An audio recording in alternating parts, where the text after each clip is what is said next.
नमस्कार. या ठिकाणी आज आम्ही उपजिल्हाधिकारी कार्यालय समोर उभे आहोत आणि माझं नाव जॉकी निवास घाडगे, सातारा जिल्हा उपाध्यक्ष RPI.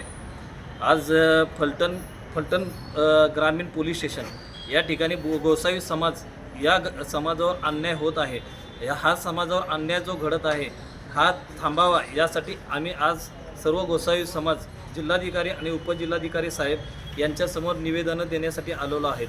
आणि जर या निवेदनानुसार जर काही घडलं नाही आणि याचं उत्तर जर आम्हाला भेटलं नाही तर येत्या 8 दिवसामध्ये आम्ही सर्व समाज तहसीलदार, फलटण कार्यालय व जिल्हाधिकारी कार्यालय यांच्यासमोर आमरण उपोषण करू व आंदोलन करू.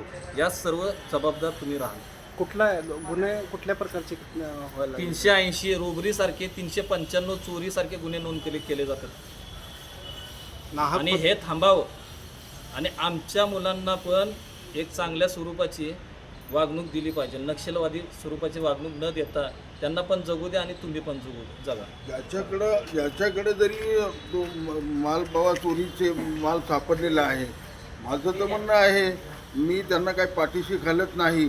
ज्याच्याकडे माल सापडलेला आहे त्यांना सोडू नका, त्यांना बिलकुल सोडायचं नाही. उलट आम्ही तुम्हाला डिपार्टमेंट खात्यानं आम्ही स्वतः पाठिंबा देऊ शकतो. आणि पण ना हाक महिलांना मारणं, रात्री उठवणं, धक्काबुक्की करणं, काठ्याने मारणं, जसं गुरांना मारतात तसं महिलांना सुद्धा मारले जातात. तो कोण चतुर पोलीसवाला आहे आणि दुसरा कोण आणि अमोल, हे रात्री पररात्री येतात, उठवतात आणि मारहाण करतात आणि खोटे गुन्हे दाखल करून पैशाची मागणी करतात. लाख रुपये, 50,000 रुपये असे लोक त्या बायकांनी भंगार गोळा करायचं आणि ती पैसा पोलीसवाल्यांना द्यायचा. काही त्यांच्या मोटरसायकली मुलांची असतात, काही गाड्या असतात 4 चाकी, ते सुद्धा विकून ते पैसे पोलीसवाल्यांना द्यावं लागतं. हे कुठंतरी थांबलं पाहिजे.